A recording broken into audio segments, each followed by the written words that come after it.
Hi, it's Domenick, and you're watching Reagents of Change, where we explore what's really driving growth in chemical marketing. Every episode, we dive into strategies and insights that leading chemical companies are using to succeed. From digital transformation to brand building, we're bringing you actionable insights for you to use in everyday marketing. Why Reagents of Change? Because just like chemistry, the right combination of elements can spark powerful reactions. We're here to help you find the perfect formula for your business. Join us for compelling conversations with industry leaders, practical tips you can implement today, and a fresh perspective on chemical marketing. Follow us on LinkedIn or visit HEXNET.com to catch every episode. Welcome to Reagents of Change. I'm Angelica, and today we're joined by Andrew Neuschaefer, who is the managing partner at NBN Powder Packaging. Founded in 2009, NBN has grown into a specialized chemical toll processor in Elyria, Ohio, offering everything from custom blending and screening to bulk handling and repackaging solutions. Since taking the helm in 2011, Andrew has led NBN's expansion into a trusted partner for chemical manufacturers and distributors across the Great Lakes region. Today, we're going to explore some of the critical roles of toll processing in the chemical supply chain, emerging industry trends, and how companies like NBN are shaping the future of chemical handling and distribution. So Andrew, thank you very much for being here. And I will pass it on to Dom to start with some of the first questions that we have for you. Great. Thanks, Angelica. Very nice to meet you, Andrew. Thanks for taking the time. So take us through a little bit of how long you've been with the company, and even before that, like how did you get into the chemical business? And take us through your history here. So I've been with NBN since we started back in '9. It was actually myself and my father that started the business plan then. We knew of the need of this service in the industry. He was currently employed at that point with BASF, a massive chemical company in the world, and he knew that they needed tolling services. So we looked into everything. We started setting up, our business plan to make sure that this was a feasible option for a future moving forward, and determined that it was. In 2010, I was in marketing and advertising out of college. Prior to this, nothing to do with the chemical industry. And I came on full time, and just me. It was pound the pavement, see what you can get, and see if you can make things work. About a year and a half into that, we picked up another partner, Nathan Haig. Him and I together did all of the work, all of the sales, and then my father, Lance, on the back end, he was still employed with BASF, and he would handle the accounting side of things. So yeah, it has ballooned, and over the last 15 years, we have grown substantially. We started in 10,000 square foot, and we now occupy about 100,000 square foot, roughly. And we have 52 employees, and we're processing, I would say, around 50 to 60 million pounds a year of customer-owned materials, doing a variety of different things. Got it. Yeah. Excellent. And you also mentioned, kind of over time evolution and how things started. Can you discuss kind of how NBN has evolved over time since 2009, and specifically also speak about, various range of services that you offer? I know, for example, repackaging, blending. Walk us through that, for anyone who's listening to this who might be interested. Talk a little bit more about the services you offer. Yeah, so, the changes over the years have been massive. The first 6-7 years of our existence was just try to create a name for ourselves and, frankly, prove to these large companies, why would they let two guys from Elyria take ownership of their product and alter it in any way? So that was an uphill battle. But eventually things started coming up, and we were bailing companies out of problems that they had. So they really didn't have anywhere else to turn. For example, if a material was needed in a 18-pound package and they only had it in what we refer to as super sacks. I don't know how familiar you are with that, but they're giant pallet-sized bags, basically. They could only get the material in that, but they need them in these 18-pound bags. We would take that material that they own, and we would provide the service of bagging those off at the 18 pounds, as an arbitrary example. It started that we would just do repackaging of materials, whether it be into specialty type packaging. A lot of times in our industry, or in sectors of our industry, batch inclusion bags are needed for processes of manufacturers. And what that means is, picture a Tide Pod you have all the ingredients in one bag, and then you put the entire bag into the process. It dissolves away, and it's batched so that there doesn't have to be any weighing or contamination risks internally at my customer. And so that is kind of how things started. And then we started seeing other needs in the industry for screening of materials, blending of raw materials, and then really picked up right at the beginning of COVID was de-agglomeration of materials. So materials were getting ordered, they were coming in from overseas, they were sitting for a while, and they were clumping and agglomerating, and we can break that up and put it back to its free-flowing state. COVID, we really started to grow quite rapidly due to the fact that we are kind of a supply chain saver. So we can take materials that were intended for a certain purpose and repackage them, blend them with others, do whatever needs to be done to make them applicable for another application. So it was saving costs, it was saving time, which was a big one for domestic companies that were able to not have to worry about the crazy shipping costs from bringing things in from overseas and supply and demand. So it definitely started taking off, and we've expanded and work now with about 350 customers or companies worldwide. And it's an eclectic group and across multiple different industries, kind of all in that chemical realm, but different types of chemical reactions and things like that, if you will. So take us through a little bit of like your customer, like who is your customer? And then also as a follow-up to that, what is your go-to-market strategy to attract those customers? So our customers range from small distributors that are actually buying and selling materials to the Dows and the PPGs and the BASFs of the world that are the massive multi-billion-dollar chemical corporations. Really, we work with a plethora of different size companies, and then acquiring them. It's been a unique situation because we created a name for what we do, maybe not even in a conventional way. It was just through,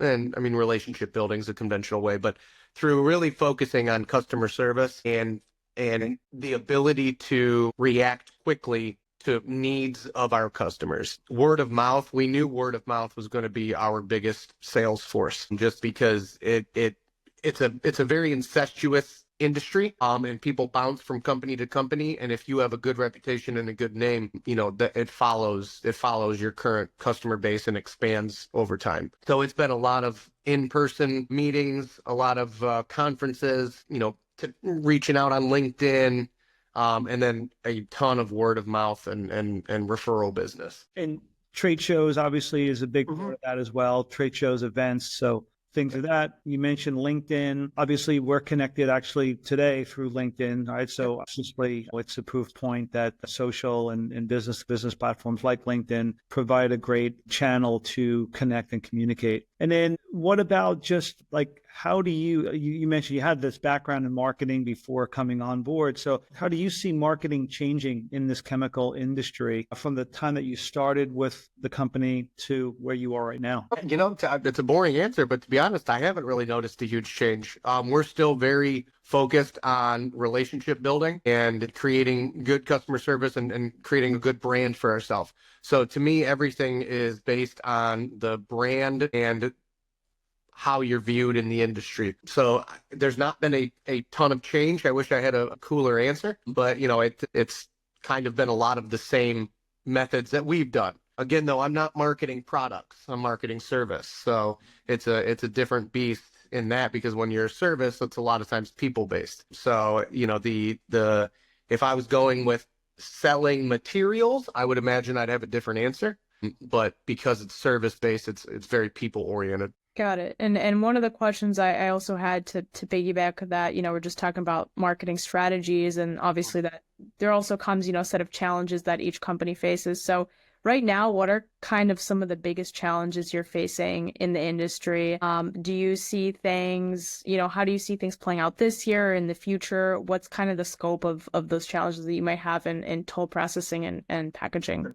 I think internally, a struggle that we have the most, and I think that the country is having, is staffing, and finding people that I mean, what we do is not glamorous. I mean, it is a dirty job, a hot job in the summer, a cold job in the winter. I mean, it's not prestigious. You don't go home super clean and professional looking. A lot of times you're going home dirty, and you definitely put in a hard day's work. Finding that has been difficult. We've been able to do so, but you've had to roll through a few to get some good ones. And then as far as I mean that regulations, I mean chemicals, the word chemical is often a swear word in times, and a lot of times ignorance is not always the best.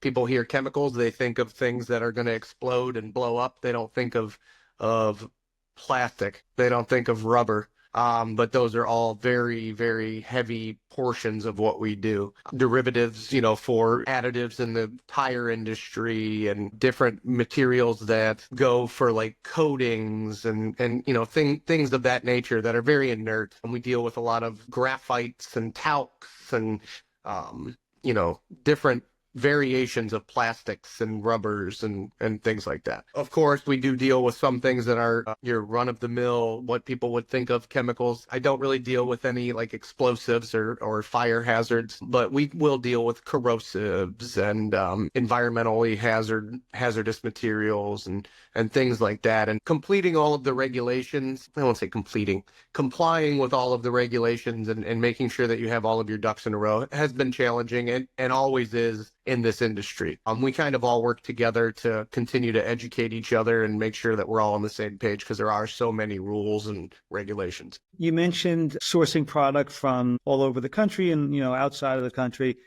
Is there changes happening with that too? Are you seeing more sourcing inside the U.S.? Do you see that to be a trend for your customers that want to source locally? Yes.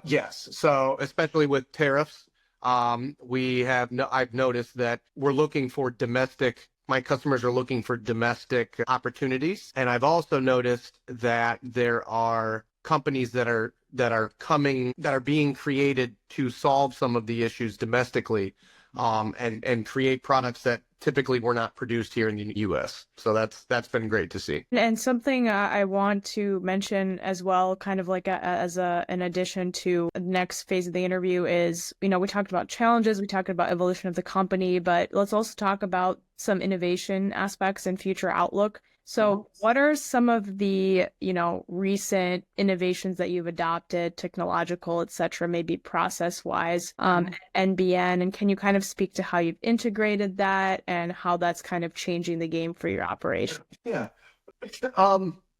One thing we're looking at doing, we've implemented some, and are looking at implementing more is automation, and aiding our employees with more ergonomical applications that take the hard day's work and make it a little bit easier. It's always we're a small business, so it's always a CapEx. You're weighing out where you allocate dollars for expansion, for growth, etc. So we have put in a few things that are streamlining our process and making our output higher, larger pieces of machinery that are able to produce more material, and it's streamlining and making things a little more efficient on the ergonomic side. We are putting in a lift assist, is basically a suction or air suction apparatus that can adhere to a container of some sort and can actually pick it up just with one finger because of the suction force. Those are creating things to where we're not having to pick up 855-pound bags in a day, and it makes it more ergonomic and increases the talent pool of what we're able to do as well and reach out to. Yeah, and just on that note too, like from a marketing perspective, I know you mentioned it's a lot of relationship building. So just break down your marketing a bit in terms of like, where are you applying your focus and your budget with respect to, events, digital, website, break us down to how you kind of like, bring your business to market through marketing channels. So we are unique. We did not follow typical ways of doing things, if you will. It was very guerrilla-esque in just go out, pound the pavement, talk to as many people as we possibly can, or as I possibly can. Most of our budget are allocated towards booths at trade shows. That's the majority of it. We've been able to utilize LinkedIn effectively. That's been our biggest push as far as non-in-person sales goes. And then again, like I said, we really rely heavily on word of mouth, and that has been massive. I mean, we get customers weekly based on word of mouth. We don't have a huge budget when it comes to marketing because it's been proven that we haven't needed to do so. We are growing very organically and with the kind of guerrilla tactics that we have done, and it's kind of if it's not broke, don't fix it type situation right now. So we've been allocating any capital expenditures and growth elsewhere and in people. With respect to the LinkedIn, though, are you just using it, like, are you doing any sophisticated ABM campaigns, or are you just kind of just finding people on LinkedIn to, try delve into that a little bit more? I wish I was doing sophisticated things, but I mean, it's communication through connections and then direct messaging. And one thing that I want to focus on a little more this year is putting out more content and kind of describing what we do, how we do it, et cetera, to educate the customers. That's probably the thing that we need to improve on the most, and we're working towards that. Our main focus lately has been putting in leadership positions in order to continue the growth and driving things forward and keep up with the regulations, because as you get bigger, the regulations get more and more. So that's been a big focus, and probably Q2, Q3, I'll be focusing more on the marketing side of like social media posts and things of that nature, and doing things like this. And the content side of things, like what do you think you're going to do? What's your plans there? Case studies, white papers, like what? Yep. I would probably go more visual because I think people respond to that. So take a sample of a material that is having a problem of, say, agglomeration, and show the before and after, and show how we were able to achieve that. Educate everyone on the equipment that we have, the blenders, the what we call delumpers, the screeners, the baggers, etc., to show how we're able to process material and do it effectively, efficiently, and cost effectively. Great. So it sounds like some videos are going to be in store. Yeah. Certainly. And carousels work very, very well on LinkedIn too. Like you mentioned, the visual aspect where you're able to, show, not tell. And another question I have for you is, in this competitive space, if you were going to put that kind of content out there, what are the key things that differentiate you from your competitors? What is it that makes NBN stand out? And how would you, educate people about that edge on LinkedIn, for example? So a unique thing is we don't have a ton of competition because the majority of our competition is our customer themselves, because they think they have to do this stuff in-house. So for like distributors, when I work with them, they have an office. They don't have a manufacturing presence at all. So I can sell to them very easily because I become an extension of them. So I'm almost partnering with them, whereas manufacturers, I'm aiding. So they're doing what I'm doing already. They just need more of it. So they're outsourcing some of their things and solving bottlenecks internally in their manufacturing processes, and and pulling out things that don't necessarily fit into their production schedule. So what differentiates us from the few competitors that we do have? Customer service, turnaround time, not pricing. I mean, we're middle of the road there. Attention to detail and just communications, the main thing is, and that kind of goes under the customer service umbrella. But yeah, that's the main thing. But to be honest with you, there's so much work out there for this. My competitors do a good job with those things too. There's just not enough of us. Got it. So I guess in closing, like, what advice can you give companies like yourself and even companies just outside the industry in terms of what lessons learned from your experience dealing with customers? What would be your level of advice to give for a company that wants to grow and attract new customers? I'm a serial entrepreneur, so there are plenty of things that I don't know. And that's why when I say I'm putting leadership people in these positions, because they know the things in the industry that I don't know.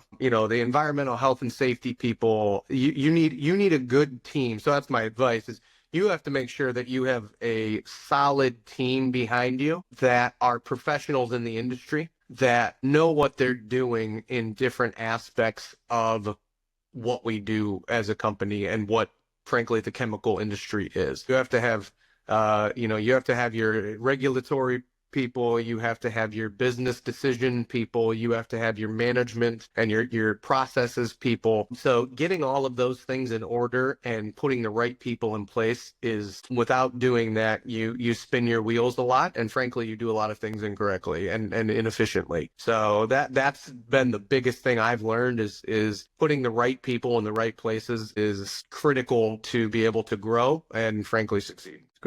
Great feedback. And as you mentioned, I mean, automation can only take you so far. In the end, it ultimately comes down to the people that are on your team and the people that you're ultimately interfacing with and supporting. Absolutely. Awesome. Are there any other things that you'd like to discuss and, tell our audience about NBN, or in general, any thoughts that you might have as we close out here? Nothing specific. I mean, it's a great industry. It is a difficult industry to break into. Because new blood, this is a very old industry. I mean, it's 150 years old-ish. It's pretty much always been and always will be, because it's the building blocks of what makes everything. So it is a very difficult industry to break into, but once you're in, you're very accepted, and it's amazing how many times you run into the same person in different aspects because it's small yet very large. I would encourage people to expand their horizons into the chemical industry because I think it is a very strong industry that has a bright future and frankly is needed. I would love to attract younger people to this industry because it is an older industry as far as the boomers, if you will, are going to start. Well, they already have started, weeding out of the industry, and it's time for the new blood and the next generation to step up and start taking over. And I have seen over the last 15 years, I've seen a lot of change in a good direction with that. So yeah, I mean, it's a great industry. It's done well for me and my family, and I look forward to continuing to grow and offer more potential offerings based on demand in the industry. And love talking to people, love making new connections, and appreciate you guys having me on, and hope to do this again in the future. Absolutely. Well, Andrew, thank you again so much. That has been an excellent discussion with you today. We covered the evolution of the company, various services, your key edge, what makes you stand out in the market, strategies and trends, and really everything all across the board. So for our listeners, of course, who want to learn more about NBN powder packaging services or connect with Andrew directly, you can visit nbnpowderpackaging.com or find Andrew on LinkedIn. And again, thank you for sharing your expertise with us today, Andrew. And thank you for everyone here for listening to another episode of Reagents of Change. Be sure to subscribe so that you can always stay updated with us. And we can't wait to continue bringing on guests like Andrew to keep you up to date on the latest innovations and strategies that are shaping the chemical industry. Thank you very much.